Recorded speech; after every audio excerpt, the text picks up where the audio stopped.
Okay, I have a little secret before we get into today's video. So we are doing a Black Friday sale for tour tickets, but they're limited numbers, and I'm officially announcing it on my social media platforms on Friday or Saturday. So I wanted to give a heads up to the YouTube audience first. If you want to come to any of the shows that I'm doing Brooklyn, Chicago, Seattle, LA, Dallas, London, Dublin. All tickets are currently 20% off if you use the code DIVA at checkout. Yes, I did literally get these people to write the code DIVA for 20% off.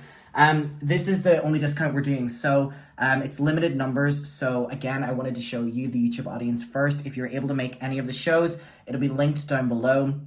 Use that code DIVA whenever you're checking out, and you'll get 20% off the tickets. Again, that is Brooklyn on February 18th, Chicago February 19th, Seattle February 21st, Los Angeles 23rd, Dallas 25th, and then London on March 9th and Dublin on March 10th. And if you get a London and Dublin ticket and you send me confirmation, I will send you a signed postcard from either London or Dublin. Again, just wanted to give a heads up. I'm going to be announcing it for everyone this weekend, but just wanted to give a heads up to the YouTube audience. If you use code DIVA, you will get 20% off all tour tickets, every date. And yeah, on with the video. Hi muckers, welcome back to my YouTube channel. I hope you're all doing very, very, very well. Okay. We have got to talk about coffeezilla. Now, a lot of people were tagging me in this. So obviously we know that the Oompaville interview happened with MrBeast. We watched the entire thing. It was 2.5 hours, and I wanted to let that man speak. I wanted to let that man yap. I wanted him to have his moment, because I think it's only fair, regardless of what our opinions are, of Jimmy Donaldson. I wanted to let him have his point of view, and then we can come at it from like a neutral standpoint, or gather our opinions / make up our minds with more information, right? So, at one stage in it, the talk of crypto came up, which goes way over Mother Mucker's head. I am not the most intelligent when it comes to crypto stuff, but the one person that makes me understand crypto stuff is coffeezilla, which is the only reason that I'm agreeing to cover another crypto thing, because coffeezilla, like, he explains it in such a gentle way that I feel is so nurturing. Also, sorry, still have a little bit of a black eye, recovering from surgery, forgot to address that, sorry. I gave my opinions on the interview. I think that it was a smart PR move. I think it made sense for him to do it on the platform.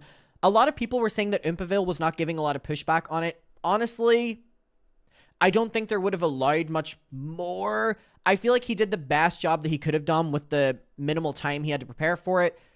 You obviously have to remember as well that, like, Jimmy will cut things out or not address things. Like, it doesn't matter which way Oompaville goes around it. People were saying that coffeezilla should have been the one doing the interview. Honestly, I agree with that as well. I mean, I don't care who's doing it. I just wanted the things answered, and they're going to be answered by Jimmy. MrBeast, I don't know why I first named him. They're going to be, said by MrBeast the same way, whether it's coffeezilla or Oompaville asking them. Maybe there'll be a little bit more pushback. Don't know.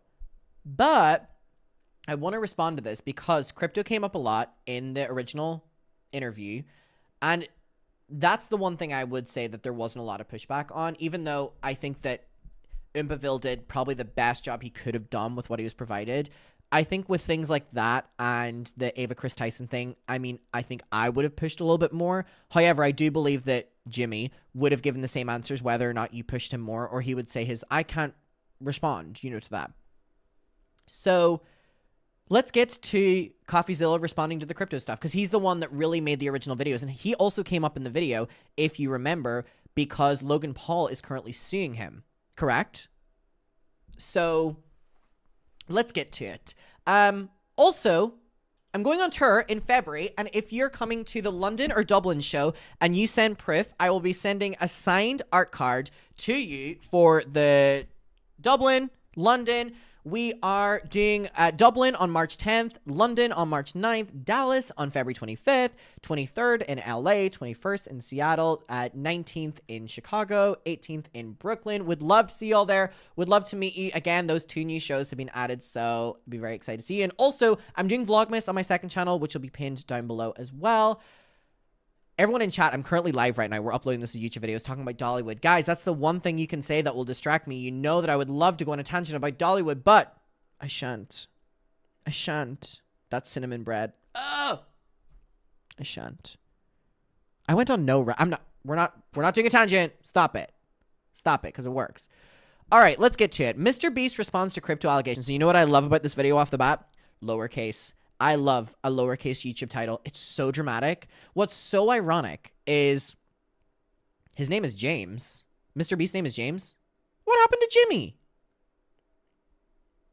That's like that meme that's like, you're too old to be called Frankie. You're not Frank. You're too old to be called Jimmy. Your name is not James. I love a lowercase title. And you know what's so ironic? In old YouTube times, years ago, it used to be if you wanted a dramatic ass YouTube title, you put everything in capitals. Now, I'm not going to click on that. Lowercase, you've got me. You've got me hooked. Does anyone here have lowercase turned on? I feel like most people in the chat and most people in the comments, please let me know down below. Do you have the auto capitalization on your phone? And if you do, I need you to turn that off. I need you to turn that off. It really stresses me out when I get a text. It just makes me feel like I'm emailing someone. Like my friends who have Androids who have like the auto, they don't turn it off. I feel like I'm like emailing you. Like, why is there perfect punctuation? Why is there like everything capitalized? Like, stop it. Stop it. Stop it. Stop it. Stop it. Anyways, let's get to this. MrBeast responds to crypto allegations. Oh. Huh? I secretly interviewed MrBeast after he refused to answer my questions in my investigation a few days ago. Now we have Oompaville, who MrBeast decided to do the tell-all interview with, and I was able to ask a handful. His face card's insane. Face card accepted. Wow. Beautiful. Of follow-up questions. I think it was 2 or 3 questions at the end of the video through Oompaville. I just wrote up a Google Doc because I had a feeling that they weren't going to be properly addressed. So we're going to go over those. Oh, wow. So that's interesting because in Oompaville's interview, the crypto came up and then it was moved on. But then at the end, there was like the Ava Chris Tyson, I think, was brought up again. Maybe not. Maybe I'm getting confused. It was like 2.5 hours. Please bear with me. But crypto stuff came up at the end. And it was like these random new questions. Now we know that they came from CoffeeZilla. Those responses, a bit out of order, in the order that I think is the most interesting, actually, because unfortunately, because of how it was filmed and then the follow-up questions were asked, they're at the very end of the video, and I really feel like they actually matter a lot. It's kind of a shame. Let me tell you something. I lasted until the end of that video, but I would assume most people didn't. That's a long video. You know what's crazy? I watch podcasts that are that length. But like something about just like an interview, I'm like, oof.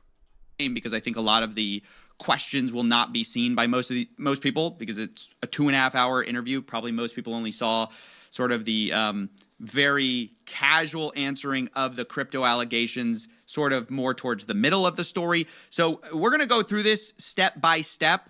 Obviously, I wish I had been able to ask these questions myself. Unfortunately, that's just not how it worked out. So we're going to go through this. There's a lot that I'm really not happy with. I think the answers were not satisfying. They were not good.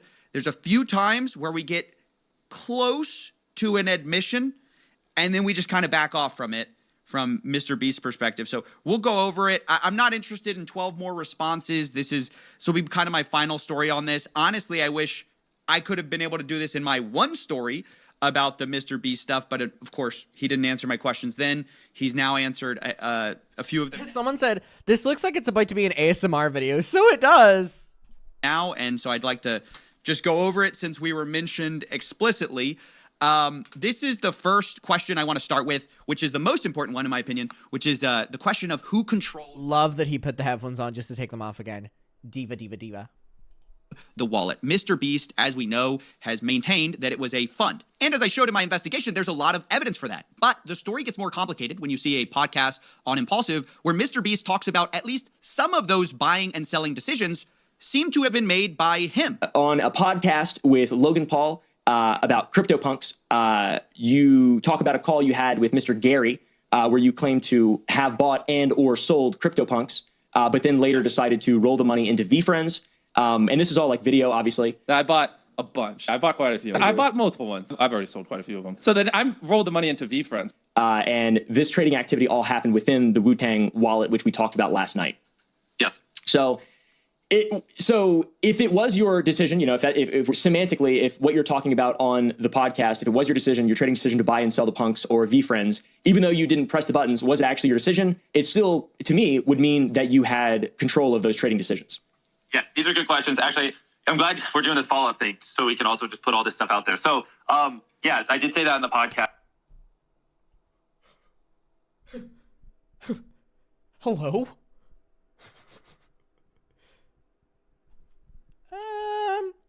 Is that water bottle obnoxiously large to anyone else?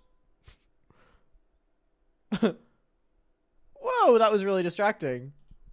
And I obviously did not press the buttons, like I've been saying. I didn't pick what punks to buy or anything. Gary Vee, like I said on that podcast, called me and a bunch of other people, said crypto punks were the next big thing. I thought it was pretty crazy. But, the first thing I did right after that is just called the guy in charge of the fund who invested my money and it's other people's money as well, and just said, hey, Gary Vee seemed very passionate about these punks. You should look into it. If it makes sense, buy it. And so, he did the research, picked what punks to buy, bought them. That's kind of high level. Laughing at the tank. But, if he was like, oh, this is a shit investment, then he wouldn't have bought them. So, All right, I cannot tell you how weird this answer is in hindsight, because you basically have to completely disbelieve what Jimmy says in 2021 to believe this story, where he got this call from Gary Vee and he calls Jason. He goes, if this fits within our trading strategy in the fund, maybe buy some. But you rewind a little bit. MrBeast is on Twitter saying, I bought this CryptoPunk. He's on the podcast saying, again, while I don't understand that much with crypto, I clocked this tea as well. I love how differently, me and the, straight men talk about this. I'm like, he clocked his tea. I talked about this when I was watching the interview yesterday, where I was like, it is fundamentally a problem if MrBeast is lying about this crypto stuff, because he is making such a profit and doing these alleged pump and dumps and using your audience to literally make these millions and stuff. It's something that you need to get called out for, crypto scams, alleged crypto scams, and he really acted like he had zero involvement in any of these big crypto things, right? And he was really playing this innocent card where he just kind of focuses on his philanthropy and stuff. And I said in my video yesterday, well, why is your public account at least tweeting in support of so many crypto things or random ones that then you're investing in or buying or selling? And it's it doesn't add up. I bought multiple CryptoPunks. I bought a bunch. He's on the podcast saying, I've already sold quite a few of them. I rolled the money into VFriends. So then I rolled the money into VFriends. And then even more crazy, he says he specifically bought certain CryptoPunks because he liked their attribute, like the cigarette one. He's like, I like the cigarette CryptoPunk. The cigarettes? Because I thought it was an interesting attribute. But here he's saying, oh, I didn't even know which ones to buy. I don't know which punks to buy or which ones we should buy if it's a good investment. Real special Yeah, ones. I had some that 20, 30x. What's a we bought a lot with the cigarettes because I thought it was an interesting attribute. Well, Now I know why Coffeezilla didn't do the interview. Mama is clocking that tea. Wow. I'm like, why would Beast even answer the follow-up questions if he's just going to lie in them? I feel like if he's telling the truth now, then he was just blatantly lying then. And if he was telling the truth then, he's blatantly lying now, or just... It's such a good point, because that's what it is. He is either fundamentally telling the truth now, or he's telling the truth then. So, at its core, in one of these instances, MrBeast is lying. Trying to distance himself from this. I feel like I understand why, because the more he was kind of directing Jason, obviously the worse all of this stuff looks. But I think it's impossible to get away from the fact that MrBeast in 2021 was clearly in some type of contact with this fund that was not normal. This is not a normal, I'm going to give my money to a financial advisor and I don't make any of the decisions. He clearly was directing some of the strategy to say, hey, go get CryptoPunks, and then to go move your money into VFriends because Gary Vee says so. For Gary Vee to then give MrBeast a gift to the fund, it's all... Elizabeth said, could he be lying all the time? Very strange, and I feel like the frustration here is the fact that anytime there's a problem, it's all the fund. I did nothing. I had nothing to do with it, etc. But when you actually look at these investments were all talking about Jimmy. It wasn't about, oh, there's multiple stakeholders. It's Jason Williams. No. It was all MrBeast. And that's the criticism that I think he's not engaging with here. So this will matter a lot in our next part, which is about Super. One of the worst things that I think is sort of against him, where this tweet happens while his fund had been selling and continued to sell. That's our follow-up question. And you'll see some more of this. Oh, it's not me. It's all the fun. The Supercoin tweet For context, on May 12, 2021, you, MrBeast, tweeted in response to it was an Elio Trades tweet. There's a gym sitting there on the market at an eye-watering price. Super? And then you responded by saying super ? With a crazy emoji. Yep. So why did you not disclose that you had a vested interest in the coin that you were tweeting about? Super ? Yeah, we'll start there. Well, I replied to a tweet, so I did tweet it out, and I think a lot of people. Wait, you did? He goes, hey, I didn't tweet it out. I responded to a tweet. I'm going to start saying that in future. Hey, I didn't tweet. I responded to a tweet. Tweet it out. You reply. This is such a weird distinction. You'll see multiple times he kind of goes like, he'll engage with something that's not really the criticism. The criticism is, well, why didn't you just disclose you had tons of super? And you'll see he bends over backwards to not answer that question. People, that are just getting second hands of the story think I literally tweet out, go buy super, go buy super. The fund did hold some super, and I just saw that was the owner of super, the guy who made the coin, and I just went scrolling through Twitter, just replied super to his tweet. I did not tell people to buy super. Wait, no, stop. So first of all, does not answer the question of like, why didn't you disclose it? Such an obvious disclosure. He set up, okay, like, first of all, let's back up. Jimmy set up the super presale thing. That is such a big deal. In his whole thing about like, oh, I barely had anything to do with the fund. The most profitable trading decision this fund ever made was set up explicitly by MrBeast Jimmy Donaldson. Now he's saying like, it was just the fund that held that. No. You set that up. You're the reason the fund held that. Okay. Then we have, I was just responding to a tweet. Well, what was that tweet that he was responding to? He goes, I didn't tell anyone to buy super. The tweet that he responded to was, there's a gym on the market at eye-watering prices. No coin is mentioned. So they're basically saying like, there's this incredible play you could make on the market. And Jimmy's response to the guy he got in the presale with is super. And he doesn't disclose, one, that he set up a presale and he's like in before anyone else, right? Millions of dollars, he's in.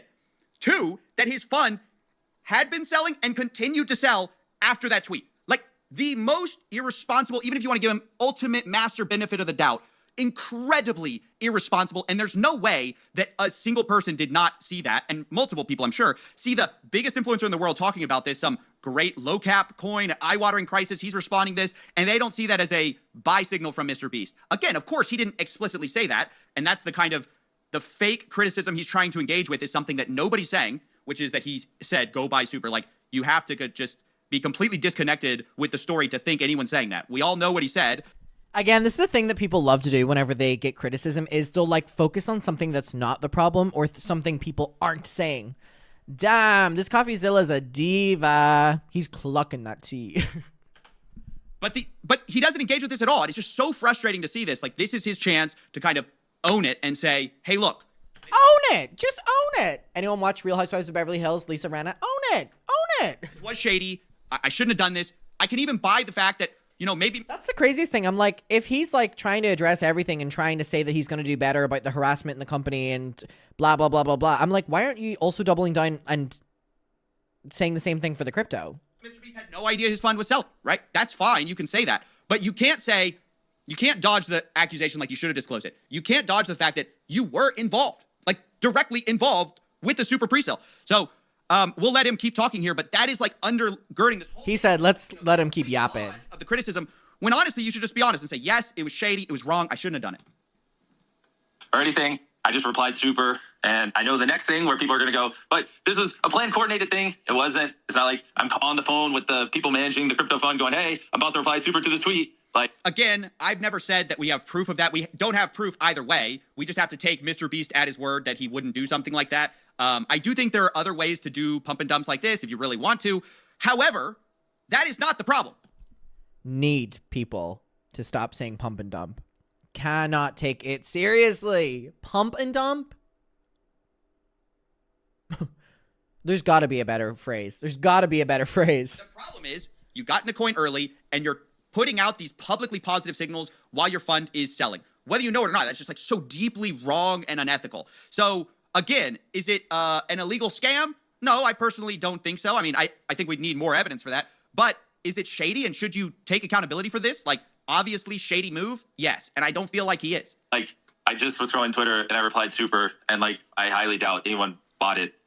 I literally, this drives me crazy, the fact he goes, I just said super, as if it's like without context, as if he doesn't know what he's responding super to. Like, that's so, I don't know, that drives me crazy. Because they saw me reply super to a tweet. I mean, just to be honest. To what so tweet? I didn't think too much of it. Obviously, though, in hindsight, I mean, I could see how people might think that is a weird look optically, and so, like, I wouldn't do it, but I mean, it's not just, so first of all, we should give him credit here. He admits that it's bad, but he only admits that it's bad optically. He's like, yeah, it's like, if you look at it without context, like, yeah, like if it's bad optically, so I guess I wouldn't do it. No, it's just bad. Like, you should not be positively talking about coins that you have a financial stake in because you set up that financial stake while your fund is selling without disclosing it. Like, it's the most obvious stuff. This is influencer ethics 101. We are not in the like senior levels of influencer ethics. This is the most basic thing. It is not just optically a problem, it is actually a problem. I mean, I really don't think it's that malicious. Like, if I just flat out tweeted, I think super is the next big thing. Go buy it. Super. Like, I think that's my problem. And again, kind of circling back, that there's a lot of things that I think that Oompa, didn't give pushback on, that like I think Oompa probably couldn't have given pushback on, that MrBeast, right? So I think that overall Oompa did do a good job with the interview, except for when it comes to the Ava Chris Tyson and the crypto stuff, like I said earlier, because this stuff is hard to comprehend and it's very easy to be lied to in this and take it at face value. And it undermines him saying that he's taken the other allegations seriously whenever he's literally lying or manipulating how he's addressing the crypto stuff. I think this is a different conversation. That's the kind of stuff actual people do. You know what I mean? And like, Actually, stupid people do.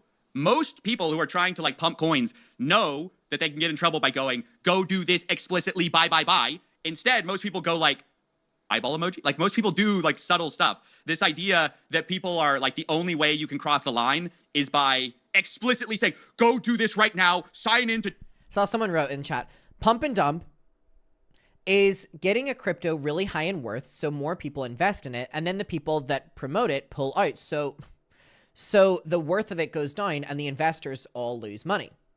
And then who profits in the end? Go to this thing, and of course there's levels to this stuff, but the idea that the only way it could be a problem is if you said explicitly, go buy, is just being willfully ignorant about how this stuff works in practice. Again, I'm not even saying that this was an explicit pump and dump. I don't think we have enough evidence for that.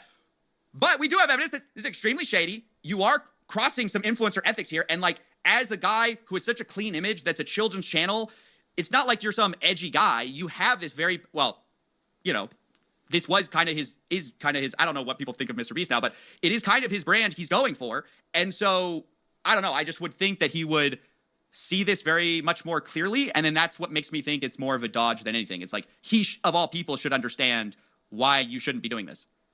Yeah, scammers. So I just don't, so it was just interesting too, because Coffee never said it was a scammer in his video. Yeah, That's true. I said it was shady. I did not say it was he's a scammer. So many comments on it, just because, a lot of people just want to drive, whatever. People who don't like me, like you said in the video, are not going to like me, and they're, going to run with it. People who do like me are going to be like, oh, it was managed by fund. Amy, she's not. Which, I mean, No, he doesn't. Wait, that's not what I said. I said if you want to believe MrBeast, there are scapegoats at every turn, which I do believe is true. You can just believe that, Jason Williams was in charge of everything. And I think that's probably somewhat true. Like, I think there's some truth to that, but not every. Sorry, Hyper and Fixated said, Adam, is most of your audience young? I want to go to the Chicago show, but I'm scared I'm going to look like a weird old lady. My audience is mainly 25 to 45, so you're fine.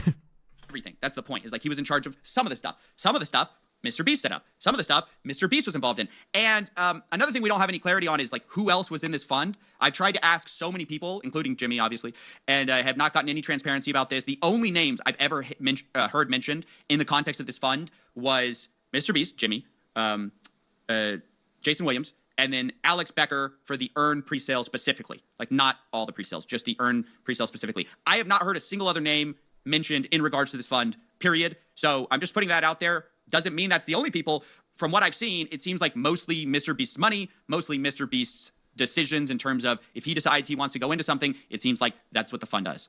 It's not excuses. I literally was just a fund. I was not the one buying or selling or anything. You know what I mean? I had other people. I just don't understand why he's doubling down so much on trying to act dumb. Like, we've got this as well where he's like, well, maybe I just don't understand all these things. I'm like, you are so beyond rich. Like, you are literally the 1%. And like, you understand this, you understand how to get rich, and you understand how to keep that rich, you know how to use wealth, you know how to like, so I'm just like, you don't have to like dumb yourself down so people like are on your side more. Like, people would probably be on your side more if you told the truth, as hard as that may be to sound. But again, this just like makes me think on all of the other things that he addressed in that interview whenever he's being so dishonest about the crypto shit. And the crypto shit is so important. Like, as much as it goes over my head, I understand it at its core. And when you're lying about that and being shady, and it's like people are suffering financially at the hands of you gaining financially and you just using them. People managing it. Right. So that's the honest answer. I just replied super, and I guess if I could go back in time, I'd just not reply. I mean, I didn't think it was a big deal when I did it. Yeah, but now, I mean, obviously, with because crypto is changed massively in the last couple of years, so you can consider that a mistake at this point. Like, that's definitely And another thing. Why the but? Like, it's the most layup thing. Hey, Oompa even gives him kind of the out, which is that back in 2021 things were harder, like which I don't personally agree with that part of it. But back in 21, all you have to say is yes. That's it. That's all you have to say. It was a mistake? Yes, it was a mistake. Instead, it's yes, but. So I mean, you can consider that a mistake at this point. Like, that's definitely And another little context point. I think a lot of people. It's so crazy. He goes, yeah, I accept this mistake, but A lot of people who do this kind of stuff do it on low volume coins that sell $100,000 a day. So it actually dramatically pumps it and blah, blah. Super is like the 100th biggest crypto coin out there. Super is like a legit coin. Why is he not addressing how big that fucking water tank is? It's a legit project that's massive. Like, that tweet didn't move the needle for shit or anything. All right, so what I hate about this is he just does this thing. He's downplaying his involvement in this as well, which is so frustrating. He's acting like he has zero influence. Oh my god, Mika's Rhetoric! I love your channel. Oh my god, you're so sweet. I love your videos. I'm not the worst person in the world. Like, he just keeps comparing himself to other people. And it's like, yeah, we even make that distinction multiple times. It's like, this is not the same as some other things, right? We are just asking for basic disclosures, basic ethics, like nothing that crazy. So I feel like when he compares himself, I'm just like, yeah, but, it's like me getting pulled over for a speeding ticket and going like, yeah, but your officer, like, some people go 100 miles an hour in the school zone. And it's like, yeah, it doesn't matter. You're still speeding. That doesn't, right? I didn't even bring that into the conversation. Just answer the question instead of going like, yes, it was a mistake, but all these other people are way worse than me, but this and this and this and this, and I had nothing to do with it. I just feel like, just own up to it. It's fine. So we're going to now move on from the super thing to the other thing, which is earn token. I think there's a big miss here as well. And then the final one, which this one's a lot more complicated and involves a lot of stuff. So I mean, maybe you would want to reconvene with like receipts or evidence or whatever. But it's the crypto charity stuff. Team C's Eternity. Yeah. So I mean, that one. Eternity gave us NFTs to auction off for Team C's. Only one sold after a day, I believe, and that was it. And then it looks like the fund sold like 27 days later. A little bit of Eternity. This was the craziest part of the interview, in my opinion. It's such a layup answer. Yes, I'm the charity guy. I'm expected to be held to high standards. Anything that makes me look like I'm abusing a charity is bad. So I feel really bad. I shouldn't have done it. No matter if the charity flopped, it was a big problem. Instead, he says, oh, we sold after the charity. The one NFT sold. Not true. Then he said we only sold a few tokens. Also not true. They sold $2 million. And then on top of that, here's where you can actually see the dates of all this stuff. Not only is this stuff able to be found out, like how coffeezilla is doing now, but I'm like, why is he lying about something that can be found out so easily when this then puts the entire reputation of the entire interview on the line whenever he was like, oh, I hope after this interview people can trust me and people can whatever. What do you mean in your follow-up? Not even in your moment of where you could mess up. Your follow-up, you are strategically not telling the truth / manipulating the stuff. Like, huh? You can see the offer was made on November 2nd. Is that what he's referring to when he says, oh, we sold it? But because that's not actually true. The sale did not happen until December 23rd, 2021. After the fund sold. So this whole idea he's going to say multiple times where he's going to go, oh, we didn't sell anywhere near the charity time. First of all, that's not true. Second of all, it's just literally false, and NFT sold after the fact. So this whole defense of his is based on misinformation, which is the idea that the offer Dim said, so MrBeast would agree on like $2 million plus crypto transactions with like consideration or approval? The offer was made on November 2nd, but the actual transfer and sale date wasn't made until December 23rd, 2021. You can see the date here. It says bid 1 for this charity thing. And this is just such a basic thing that is just, I think, incredibly, it's just misinformation at this point, which is ironic because that's what MrBeast says. I was about to say, didn't he say misinformation every fucking 3 words during that interview? So against. But he downplays this whole thing, and I just feel like there's no need for this. Even if he's telling the truth, it doesn't matter because it's wrong anyways. But the fact is that the bid actually wasn't won until after the fund did sell. And again, and I'm going to play it for you again because just the way he frames this is so unbelievable. It wasn't a little bit of earn. It was $2 million, okay? Unless that's what we're saying is a little bit of money, just I casually sold $2 million, just a few tokens. But I'm going to let you guys listen to this again because I just found this unbelievable. Eternity gave us... So this is the same guy that in the interview was like, we are like struggling to be able to afford doing our charity and our philanthropy because we're losing so much money, but you're willing to throw all that money away on crypto shit? Sorry, without it would even being approved by you? Right. He's the auction off for Team C's. Only one. It doesn't make sense. After like, a day, I believe, and that was it. And then, it looks like the fund sold like 27 days later, a little bit of Eternity. A little bit. That's just crazy. That's crazy to say. Again, it's not even I even said in my video, I don't think this was some premeditated thing. It was a flop of a charity, so it would have been a disaster to do it that way anyways. But the fact you just can't even take that little bit of criticism that you're the charity guy, it looks like you're profiting during a charity, and that's just bad. Like, why do we have to downplay it so much? Just bizarre, honestly. We'll listen to the rest of this. And that's kind of the full story. There's nothing nefarious there. Yeah, it sold $2 million of the earn token. Yes, obviously. It's like the most obvious comeback. Yes, the fund did 20. Oh, now there it is. There's the fund. Hey, the fund did. You know whose name is on Eternity? Not the fund. It's MrBeast. That's why the criticism is here. It's MrBeast the whole way. It wasn't Nick Rose. This diva's good. This rocket fund is investing in us. No. It's MrBeast. MrBeast is supporting this drop through his charity, Team C's. I cannot understand why we can't get to a basic hey, I'm taking the L on this one. 27 days later, yes, after it. After Not the after NFT it. sold. Before Okay. it. Before Yeah, it that seems. It seems like a lot. I don't know what the market cap was, but I just for this one, I feel like this is a valid criticism, and this doesn't make you like an evil scammer or anything. I don't believe. Just the way Oompa said that, hey man, it's just a criticism. It's not even making you a scammer. Just this basic. Can you take a little bit of responsibility here? And the reaction. Again, it's very clear why the interview happened with Oompa and not coffeezilla. MrBeast would not be able to handle all this diva right here. But it is crazy that Oompa was still giving him this out of hey, even if you just messed up a little bit, it's okay. It doesn't make you evil. It doesn't make you... But the fact he's still able to double down on that, just a little bit of selling or a little bit of whatever being $2 million. God, these people are awful. So out of touch. Just terrible. Hate. It's unreal. It's even with a very charitable interpretation of his motivations while selling $2 million during a charity, right? There's not that many good ways to look at that.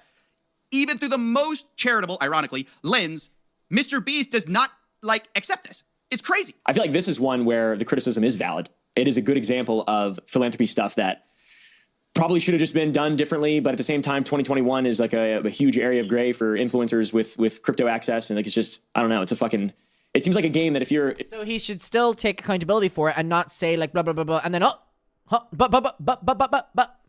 If you're a big influencer in 2021 or 2020 and you got into crypto at some point, you probably made some kind of mistake at some point. Oh my gosh. The softest, setup ever. Easiest way to say yes. You just go, hey man, I'm not even calling you a scammer. I get it, but it does seem valid. You sold $2 million, right? But 2021 was a crazy time, different time, whatever. Watch how MrBeast responds to just the lightest pushback, the most basic, hey, just accept a little bit of criticism. But as the charity guy, if your fund is privately making millions of dollars during a charity drop that your name is attached to, even if so again, that I would say is not fully correct. So the charity He can't even take the little bit of criticism. He's like, no, not correct. Let's hear him out. drop happened. One sold. The other ones weren't selling. No one cared. So there was no selling of NFTs to raise money for charity anywhere near where the fund was selling before or after. Yes, it was. It was after. Why is he just lying about this? That's just not true. People could technically still have bought those NFTs, but no one did because it just basically no one cared. So I just Honestly, this is so annoying. The way he does this, he goes like, oh, the charity was a flop, so it doesn't matter. And then you criticize him about Super, which was not a flop. And he goes, well, yeah, it's successful. What's the problem? What's the problem? It's so successful. So isn't that good, actually? If it's a flop, it doesn't matter and it's not bad. If it's good, then actually maybe I was doing the right thing by by talking about it. It's crazy. Both ways. No valid criticism here. don't feel like that's a fair criticism. Like they gave. That is so fucking crazy. He responded to the easiest setup to take a little bit of accountability and said, yeah, but I don't think that that's valid. You know, I don't think that's valid. I don't think that criticism is valid.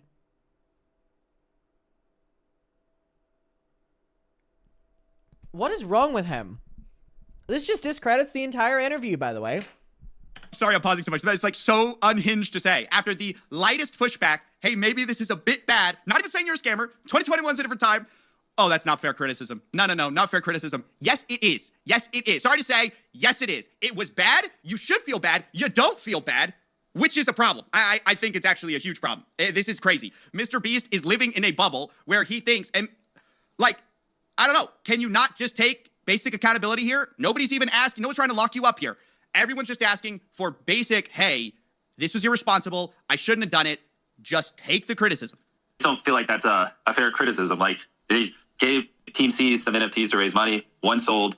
No one cared. And then it just basically died. And then again, that's crazy just the way he writes it off. It's, you know, no one really cared.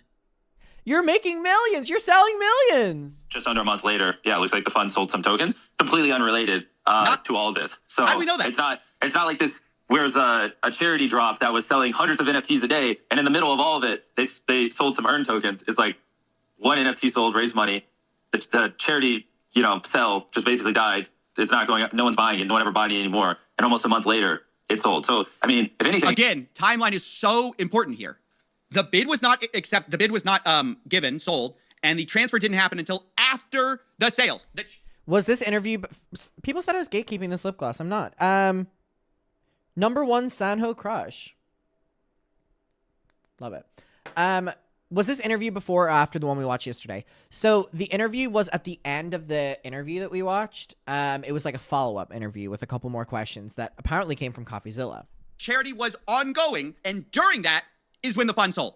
So this whole dodge here is inaccurate. It's not going up. No one's buying it. No one ever buying it anymore. And almost a month later, it sold. So, I mean, if anything, it looks like the people in the fund were being cognizant of it and paused selling and waited till long after it ended to do it. What?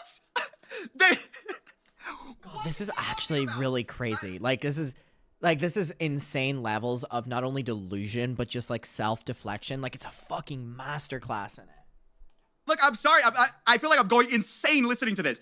Oh, it looks like my fund was actually responsible and waited till after the charity ended. It hadn't ended. They didn't wait. What are you talking about? And it's not the fund. Your name is on the website. Oh, I gotta calm down. This is actually crazy. I so badly wish I had been here to to say something about this. This is mind-blowing. I mean, it's mind-blowing, and I appreciate Oompa kind of doing these follow-ups to get these answers, because earlier during the podcast, he kind of just doesn't really say any of this stuff, and here's where we're getting some actual answers, as unhinged as I believe they are. You know what I mean? So I actually disagree. I don't think anything nefarious was done there, to be honest. Okay, just to be clear, though, you keep saying a couple coins or you're downplaying it. It's $2 million of earned tokens. That's quite a bit. That's a lot of money. Of course. And obviously not all of it is mine. It's the fund. Look. Oh my God. He goes, yeah. Your 2 million is a lot, but it's the fund. Your name is the one on it. It's MrBeast. Look, even as he's agreeing with the criticism, he still downplays it. He goes, hey, it's $2 million, just not a few funds. And then MrBeast goes, of course. Well, if you agree, then why did you say a few coins? He goes, of course, but it's not all my money, it's the funds. He cannot, this is just, oh man. I don't know. We'll listen to that again. That's just crazy. That's like a lot of Yes, money. of course. And obviously not all of it is mine. It's the fund, but it was also known that my fund was invested in it, and I was a part of the fund. So it's also not like it was hidden that we were invested in Earn. Like that was. Again, MrBeast was disclosed. It was not the fund. It was MrBeast. MrBeast was in the Eternity thing.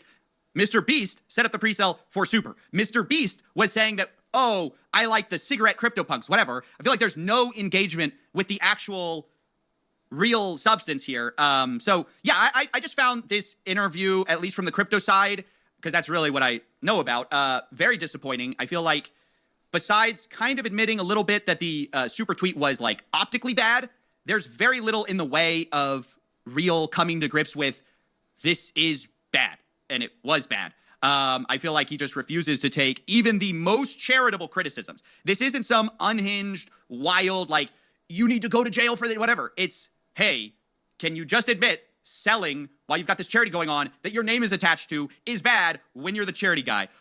Sorry, I don't feel like that's a fair criticism. So yeah, that's basically all I wanted to talk about. MrBeast does mention in the interview that he asked me in the past to audit his charity. I declined to do so because I'm not a forensic accountant and I don't give stamps of approval. That's not really what I do. I'm an investigator into problems. I'm not an investigator into, good job, you did this correctly. For the record, I like a lot of the charity stuff. MrBeast does. It's not any kind of like problem. I don't have any problem with that. I've made very clear what my problems are.